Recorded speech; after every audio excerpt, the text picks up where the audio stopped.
hay-adaha dakhli ururinta ee dawladda Soomaaliya waxaa sanadkiiba ka luma lacag dhan 24 milyan oo dollar sababtoo ah shirkadaha ajaanibta iyo kuwa Soomaalidu leeyihiin oo la dhunta ama si nidaamsan ula baxsada canshuuraha. Shirkadahan si toos ah uma diidaan inay bixiyaan canshuurta, balse intooda badan waxay adeegsadaan heshiisyo dabacsan oo dawladdu ay la gashay qaramada midoobay, kaasi oo lagu maamulo shirkadaha iyo safaaradaha wadamada dibadda badankood. idaacadda VOA waxay aragtay liiska in ka badan 30 shirkadood oo gaar loo leeyahay oo isugu jira ajaanib iyo Soomaali, kuwaasi oo qaarkood ay ku tuntaan heshiiskan, waxayna la baxsadaan malaayiin dollar sanad walba. heshiiskaasi lala galay qaramada midoobay waxaa lagu magacaabaa heshiiska martigelinta oo sidoo kale loo yaqaano Soma, waana qaanuun ay qaramada midoobay la gasho wadamada ay ka shaqaynayso. dawladuhuse waxay xaq u leeyihiin inay ka xaajoodaan farsamada iyo sida uu qoran yahay heshiiska, waxaana muuqata in dawladda Soomaaliya heshiiskan ku gashay si degdeg ah. Maxamed Cabdullaahi Salaad Omar waa wasiirka gaadiidka iyo duulista hawada, waxaana hoos yimaada xerada Xalane ee garoonka diyaaradaha ee Muqdisho oo ay degan yihiin badi ama dhammaan shirkadahani. shirkadaha iyo hay'adaha hoos yimaada UN iyo safaaradahu waxay ku shaqeeyaan heshiis u dhaxeeya dawladda Soomaaliya iyo UN-ta oo SOM agreement la yiraahdo, oo muddo ka hor dawladda Soomaaliya xilli xaaladda Soomaaliya ay aad uga duwaneyd xaaladda hadda aan joogno ay la gashay. heshiiskaasi ayay badi shirkaduhu ku joogaan. heshiiska Soma waxaa la saxeexay 26 bishii Febraayo sanadkii 2014, waxaana wada saxeexday Cabdiraxmaan Ducaale Bayle oo xilligaasi ahaa wasiirka arrimaha dibadda ee Soomaaliya iyo ergeygii hore ee gaarka ah ee qaramada midoobay u qaabilsanaa Soomaaliya Nicholas Kay. xilliga heshiiskan la saxeexay waxaa dawladdii ra'iisul wasaare Cabdiweli Sheekh Axmed ay jirtay bil kaliya. qodobka 13aad faqradiisa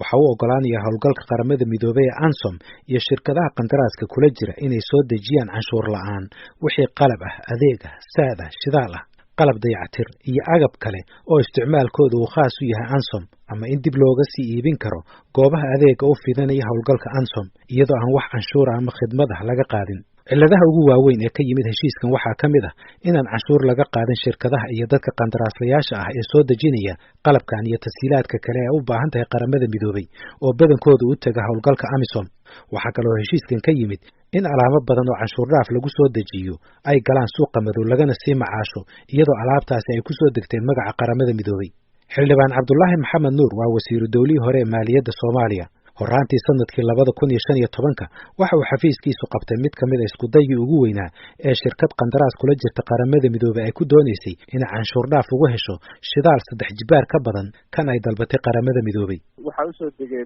shidaal qaramada midoobay ee gaaraya 5,000 oo metrik tan oo shidaal ayaa waxa laga keenay xafiiska jooga canshuur dhaaf lagu dalbayo warqad ka soo baxda xafiiska qaramada midoobay. tifu waxaan qabaa marka inay marar badan dhici jirtay in wax badan lagu hoos qarin jiray oo la hoos marin jiray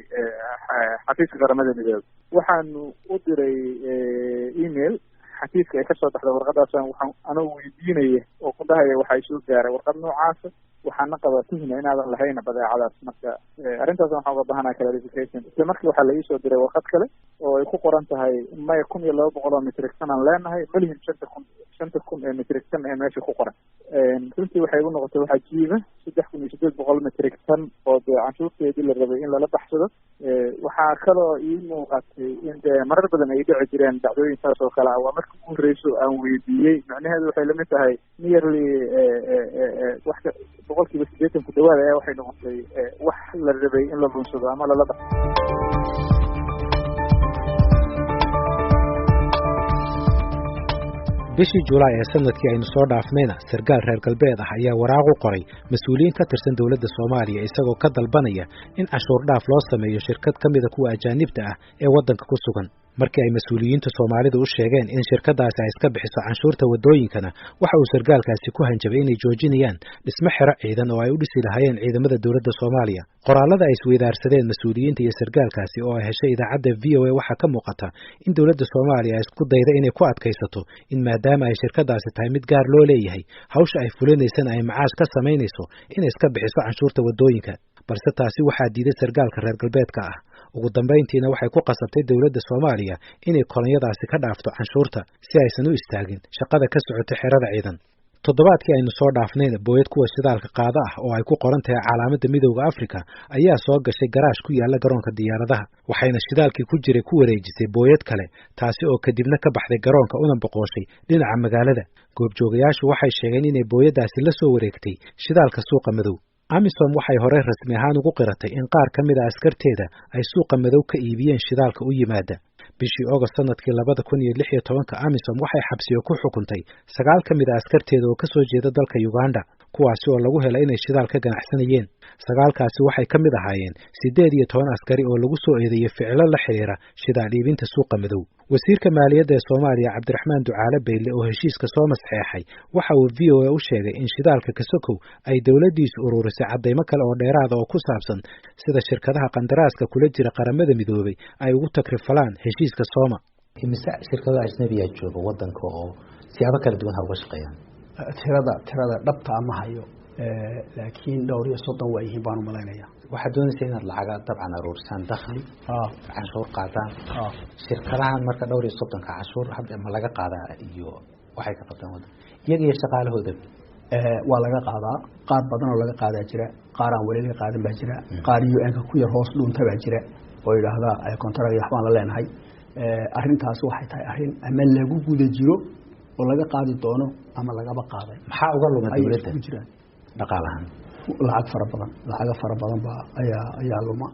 100 milyan lacag badan baa lunta 100 milyan waxa ma ahe laakiin de bishiiba waxa ilaa 20 milyan bishii soo gali kari lahaa wadanka 20 milyan bishii sharikadaha kaliya ma ahe dad badan oo Soomaaliyeed oo aan cashuuraha bixin baa jira maarta waxaan maqlay siyaabaha ay u shaqeeyaan waxa kamid ah tusaalahan kuwa qaramada midoobay oo kale inay adeegsadaan heshiis adigu saxeexda xilligaada wasiirka arrimaha dibadda oo hosting agreement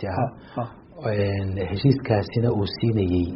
inay wax la soo deegi karaan iyadoon laga qaadin cashuur mudnaan gaara la siinayay waxyaabo badan ay soo degsadaan imise shirkado baa saa sameeya oo exemptionska loo sameeya iyo privileges water first waxaan leeyahay heshiisku isaga laftiisa wax badan oo ku khaldan ma jiro laakiin habka Soomaalida intelligent people weeyaan ay u isticmaalaan sax ayaa wax ku jira heshiiska la shahaadada akhriyo wuxuu leeyahay cid alla cidii UN-ka ugu shaqeynaysa sifo gaar ah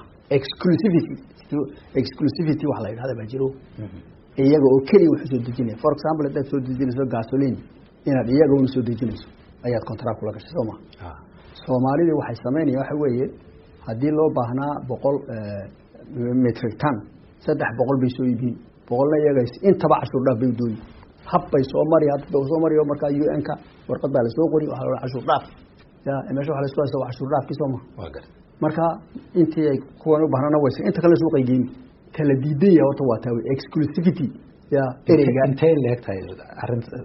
practice-ka noocaasa falka noocaasa waa badan yahay waxa UN-ka loo keeno particularly waxa loo keeno qolada AMISOM waxa ka jira muxuu ahaa dhiig bax baa ka jira waxa ka jira waxyaalo badan oo suuqa la geeyo jira oo maanta suuqa ta tira alaabta waxa iga soo iibshaa meesha UN-ka suuqa meel la yiraahdo jira UN-ka marketka shidaalkii mushkiladiisu waxay noqotay lama garan karo koodiga ka wuxuu yahay lama garan karo laga waxa la og yahay marka darawalkaaga tirada halkaas laga soo shubo halka heblaayilay ku soo shubaya waxaana hoosaan la isku leeyahay inuu shidaalka xagga yahay laakiin waxyaalaha cadaanka ah ee suuqa yaala waxa kamid ah caana kamid ah waxa la waxaan cunno dhan ba kamid ah cuntada loo keeno qoladan oo dhan ba kamid ah oo ay ku qoran tahay UN only marka UN-ka waa la fariisanay 3-4 jeer baa la fariisanay magaaladan ka soo iibinay waxa soo dhan hortooda soo dhignay to waxaan yaraad ka jawaaba arrinta soo cashuuraha lagu ma sameeyo laakiin meesha la yiraahdo xalanay farba ku godan kowdi waxyaalo shaqo badanna way u baahan yihiin maxay dhahay marka UN-ku way nagu raacay arrintaas ma socon karto haddaba howlgalka qaramada midoobay ee Soomaaliya raali miyuu ka yahay ku xadgudubka heshiiskan maxayse ka qabteen xadgudubyada dhacay ilaa haatan haddii ay fartu ku godan tahay xerada xalane sida uu dhigay wasiirka maaliyaddu maxaa qorshaysan inay dawladda Soomaaliya ka qabato Amadu Kamara waa agaasimaha xafiiska kaalmaynta Soomaaliya qaramada midoobay UNSOS oo ah hay'adda ay magaceeda ku soo degaan agabka ugu badan ee ay isticmaalaan hay'adaha qaramada midoobay iyo kuwa howlgalka ee AMISOM jawaabo qoraal ah oo soo diray galka baarista waxa uu ku difaacay heshiiskan waxana uu yiri ciladu heshiiska ma aha isagoo ka hadlaya heshiiskaasina waxa uu yiri heshiiska Soma waa dokumenti caadi ah oo maamula hawlgal nabad ilaalin amaba siyaasadeed oo qaramada midoobay ka tirsan iyo dawladda martida loo yahay waxaana uu ku salaysan yahay ahdiga mudnaanta iyo xasaanada ee la saxeexay sanadkii 1946 heshiiska Soma waxa uu shirkadaha qandaraasleyda ah ee agabka amaba adeegga u fidiya qaramada midoobay siinaya mudnaanahaas qaarkood waxaana kamid ah in laga dhaafo bixinta cashuuraha qaarkood iyo lacagaha ay siin lahaayeen dawladda martida loo yahay kuwani ma aha haddaba galdaloolooyin balse waa heshiis ay wada gaadheen dawladda federaalka ee Soomaaliya iyo qaramada midoobay waxayna khuseeyaan oo kaliya agabka iyo adeegga ay qandaraaslayaashu siiyaan qaramada midoobay hay'adahooda qaar ka mid ah qandaraaslayaashaas ayaa laga yaabaa inay adeegsadaan cashuur dhaafkaasi si ay uga baaqsadaan bixinta cashuuraha iyo waajibaadka kale ee ka saaran adeegga iyo agabka ay siiyaan hay-adaan ahayn kuwa qaramada midoobay laakiin taasi marna ma aha wax la qorsheeyo amaba la dhiirigeliyo marka la raacayo heshiiskan qaramada midoobay waxay si cad ugu sheegtay dawladda Soomaaliya in shirkadahaasi aan laga dhaafin bixinta cashuurta annagana waxaan aad u taageersanahay cashuur ururinta dawladda si aan taas gacan uga siinana waxa la sameeyay guddi ka kooban shaqaalaha qaramada midoobay iyo saraakiisha wasaaradda maaliyadda si loo ogaado shirkadahan wada hawlo aan ahayn kuwa qaramada midoobay iyo in hay'adahaasi ay xiriir la sameeyaan guddiga golaha wasiirada ee u xilsaaran ururinta dakhliga ee loo sameeyay qaadista mas'uuliyadda ka saaran ilaalinta sharciga Soomaaliya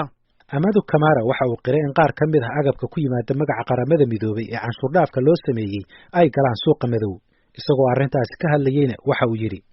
qaramada midoobay xafiiska Soomaaliya waa uu ka warqabaa in shidaal cunto iyo agab kale oo qandaraaslayaasha ay ku keenaan magaca qaramada midoobay ay galaan suuqa madow ee Muqdisho iyo magaalooyin kale oo Soomaaliya ku yaala dadaal ayaan wadnaa aan dhibkan wax kaga qabanayno iyo inaan adkayno kontroolka halka ay ku socdaan alaabooyinkaasi annagoo iskaashi la samaynayna wasaaradaha kala duwan ay khusayso ee dawladda Soomaaliya qaramada midoobay eedahaas si adag ayay u qaadanaysaa waxaana samaynay baadhitaano ku saabsan arrintaasi sidoo kale hawlgalka AMISOM ayaa isaguna si adag u qaatay eedahaasi xafiiska AMISOM waxa uu si joogto ah u hubinayaa marinada ay tisiilaadkina u soo maraan iyo kormeerka ku habboon intaba ANSOS waxay hadda hirgelinaysaa hanaan elektrooniga oo lagula socdo shidaalka kaasi oo oggolaanaya isla xisaabta wanaagsan dadaaladana waxaa ka dhashay isla xisaabta wanaagsan oo isticmaalka shidaalka la xiriira waxa kale oo Amadu Kamara weydiiyay in shirkadaha qaarkood ay ka iibiyaan qaramada midoobay qalab ay hore u soo dejiyeen iyaga oo diida canshuurta dawladda inay bixiyaan marmarsiyana ka dhiganaya inay la macaamileen qaramada midoobay arrintu ma aha xadgudub lagu samaynayo Soma balse waa falal dambiilanimo oo lagu kaco kadib marka ay agabka amaba adeegga dalbato ANSOM la gaarsiiyo macmiilka waxaanan ka wada hadalnay inaan baadhitaan wadajir la samayno dawladda federaalka ee Soomaaliya iyo AMISOM si falalkan sharci darrada ah aan wax uga qabanno qaramada midoobay marna ma oggolaanaysa in shirkadaha qandaraaska haysta ay ka wareegtaan cashuur bixinta waxaana wasaaradaha iyo laamaha dawladda siinayna liis buuxo oo qandaraaslayaasha gaarka ah ee noo shaqeeya si loo ogaado kuwa falalkaasi ku jira shirkadaha gaarka ah ee lagu helay inay ka wareegaan waajibaadkooda cashuureed waxay ku keeni kartaa in si degdeg ah looga joojiyo qandaraasyada wasiir ah oo dawladda Soomaaliya u xil saartay inay soo qiimeeyaan shirkadaha aan cashuurta laga qaadin iyo kuwa aan u diiwaan gashanayn dawladda ayaa sheegay in dhaqaale badan ay dawladda uga lunto shirkadahan ku tumanaya sharciga ama ka dhoomanaya inay cashuur bixiyaan barnaamijka galka baarista waxa uu helay qiimeyntaasi waxaana wasiiradu ay ku sheegeen qiimeyntooda in dhaqaalaha ka lumaya dawladda loo kala saari karo dhowr qaybood oo kala ah canshuuraha iyo dulsaarka dakhliga ka soo xarooda kireynta dhulka ay ku shaqaystaan shirkadahani lacagta ka soo xaroon lahayd ogolaanshaha dhismayaasha diiwaangelinta shirkadaha ama meheradahooda ganacsi bixinta liisanka shaqada iyo kharashaad kale isugeyntiina waxay wasiiradu sheegeen in sanadkiiba ay dawladda uga lunto lacag dhan 4,178,000 oo dollar haddaba maxaa laga qaban karaa arrintan khubaradu waxay leeyihiin heshiisyada ay qaramada midoobay la galayso wadamada waxay isugu jiraan laba qaybood waa qayb in heshiisku ilaaliyo shaqada bani'aadminimo ee qaramada midoobay ay wado isla markaana shuruucda wadanku aysan caqabad ku noqonin hawshaas laakiin dhinaca kale waa inay jiraan hay'ado dawladeed oo garanaya waxa danta dalkooda ku jirto isla markaana dhowraya in qaramada midoobay aanay jabinin heshiiskaasi sidaasi waxa qaba Xasan Cabdi Kaynaan oo muddo dheer u soo shaqeeyay qaramada midoobay haatanna ku nool gobolka Michigan ee dalkan Mareykanka dawladdu shirkadu waa shirkad private ah